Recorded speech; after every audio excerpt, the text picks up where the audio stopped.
Welcome to video number 6, and in this particular video we're going to talk about how to set up an error and redirect page.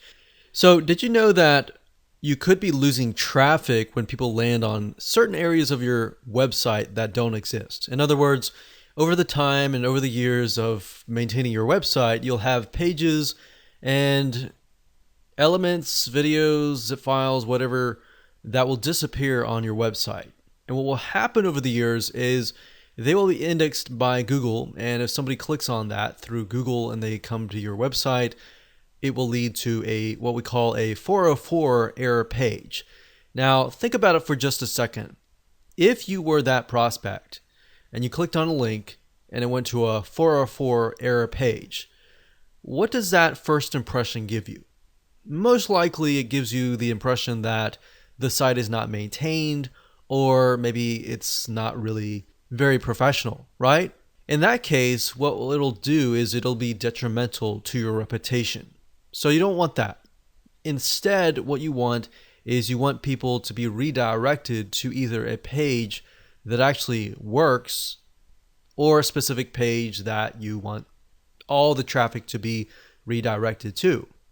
And this is where the 404 error page comes in. Fortunately, on the cPanel hosting panel, you can actually specify where you want all this traffic to go. So in other words, what if you could redirect all that traffic back to either the main page or a working area of your website? Well, that's what you can do, and in this video, we're going to show you how to create that 404 error page. And we'll talk about the other types of error pages as well. So what you want to do is find the title that says error pages. So don't worry about the icon. We can even do a search on that. So we can do a search on error. There we go. That's not the metrics though. It's not going to be under there. It's going to be error pages, or it might be 404 pages. So we have edit common error codes or show all HTTP error code.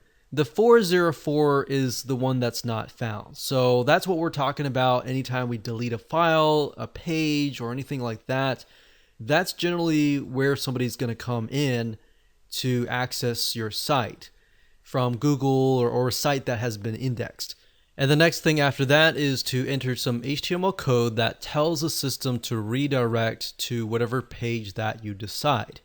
Now, I'm not going to expect you to understand HTML code. I could go through here and tell you to pause it and just copy it. You could do that.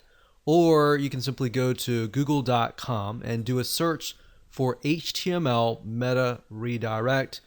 Get the code and then just enter the code, as you can see here. And sometimes you'll have stuff in the body. You can remove that. You can change the title. But basically, it's HTML. There's a head. There's a title, and then there's meta head body. So you can pause the video and just do that or do the other way, but just make sure that when it says meta refresh, content equals 0. 0 means that it'll redirect immediately. If there's like a number in there, it'll wait how many seconds. So if there's number 5 in there, it'll wait 5 seconds before it actually redirects. And then of course, as you can see here, I'm telling it to redirect to google.com. But in your case, it's going to be http://yourdomain.com. And that's what it's going to be. And when you're done, you click on save.